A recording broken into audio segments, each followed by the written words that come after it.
அன்பார்ந்த பக்தி பிளானட் நேயர்களுக்கு வணக்கம். நான் ஜி கிருஷ்ணாராவ், ஸ்ரீ துர்காதேவி உபாசகர். வாழ்க்கையில் தண்ணீர் சோறு சாப்பிட்டாலும் கடன் இருக்கக்கூடாது.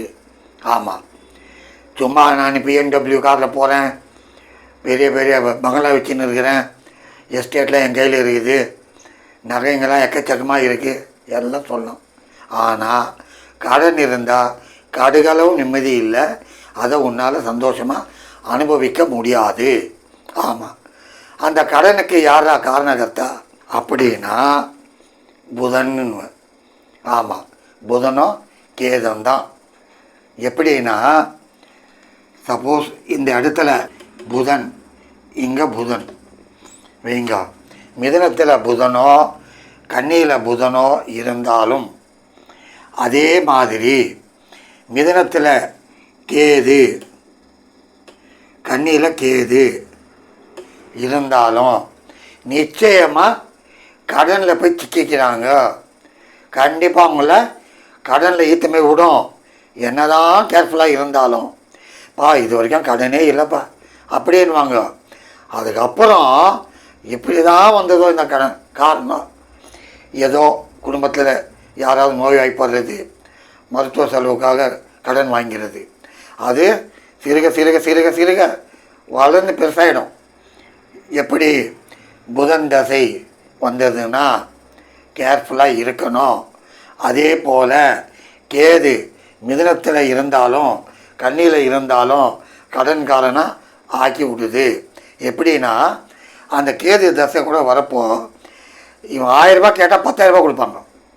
ஐயோ, நான் போய் கேட்டோன்னு கொடுத்துட்டேன்யா அப்படின்வாங்க. தெரியாது அவங்களுக்கு, சிக்கலை இது எத்தனை வச்சுட்டு அவங்கள. ஆமாம், போய் மாட்டுவாங்க அந்த சிக்கலில். கேது அந்த மாதிரி பண்ணிட்டு போடும். இந்த புதனும் கேதும், புதன் தசையோ கேது தசையோ வரப்போ ரொம்ப கேர்ஃபுல்லாக இருக்கணும். சாதாரண விஷயம் இல்லை. இப்போது லக்னம் சொல்கிறேன், இந்த லக்னம்னு வைங்க, 2 கூடியவன் தசை தான் புதன். அவன் பஞ்சமத்தில் இருக்கிறானோ இல்லை பாக்கியத்தில் இருக்கிறானோ வைங்க, கண்டிப்பாக அந்த தசை நடக்கிற வரைக்கும் கடன்காரனாக இருப்பான். ஈத்தும்பை தள்ளும், என்னையா 2 கூடியவன் தசை தானேயா அப்படின்வாங்க. இருந்தாலும் என்னுடைய அனுபவத்தில் நான் பார்த்தது, பல ஜாதகம் பார்த்துருக்கிறேன், புதன் தசை வரப்போ நான் கொஞ்சம் கேர்ஃபுல்லாக இருங்கன்னுவேன். காரணம் என்னத்துக்குன்னா, அதுக்கு அடுத்து வரக்கூடியது கேது. இவங்கள கடன் ஈத்து போய் விடும். அப்படி அதில் போய் சிக்கிக்கின்னு வெளியே வரத்துக்குள்ளே போதும் ஆகிடும். அதனால் அன்பார்ந்த நண்பர்களே, கடனில்லா வாழ்க்கை வாழ புதன் முக்கியம். அதே மாதிரி கேதும் முக்கியம். கேது கோச்சாரத்திலேயே மிதுனத்தில் வந்தாலும் இல்லைன்னா கன்னியில் வந்தாலும், இல்லை கேது தசை நடக்கிறப்போ உங்களுடைய ஜாதகத்தில் அந்த கேது இருக்கிற இடத்துக்கு மேலே குருவோ சனியோ செவ்வாயோ வந்தால் கடனுக்கு ஈத்துமை தள்ளும். கேரண்டியாக சொல்லலாம், சாதாரண விஷயம் இல்லை. ஏன்னா இந்த ரெண்டும் பிரச்சனையானது. புதன் தசை என்ன பண்ணும், சாதாரண சொல்லிட்டு உட்காருவாங்க, ஈத்து போய் தள்ளும். சின்னதாக செய்ய வேண்டியதை பெருசாக்கி அவங்கள சிக்கல் எடுத்து போய் புதவியில் வைக்கும்.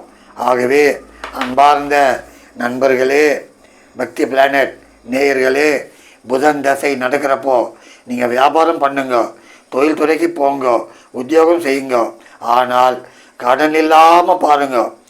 அந்த நேரத்தில் வியாபாரத்தை பெருசாக்கலாம் அப்படின்னு ஹியூஜ் அமௌண்ட் வாங்குறது, பெருசாக டெவலப் பண்ணிடலாம் அப்படின்னு கற்பனை கனவுல கடனை வாங்கி செய்கிறது ஒன்றும் நடக்காது, எத்து போய் தள்ளிடும்.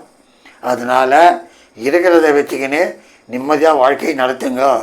கேதில் பல பேரை நான் பார்த்துட்டேன், படாத பாடு பட்டுக்கிறாங்க. ஆனால் அந்த கேது 3, 6, 11 3, 6, 10, 11 இருந்தாலும் நல்லது தான். மற்ற இடத்துல இருந்தால் சின்ன பின்னமாக்கிடும். ஆகவே 3, 6, 10, 11 இருந்தாலும் அடி எடுத்து வைக்கிறப்போ, காலடி எடுத்து வைக்கிறப்போ பக்குவமாக பார்த்து செய்யுங்க. அவசரமாக போய் மாட்டாதீங்கன்னு. நன்றி, வணக்கம்.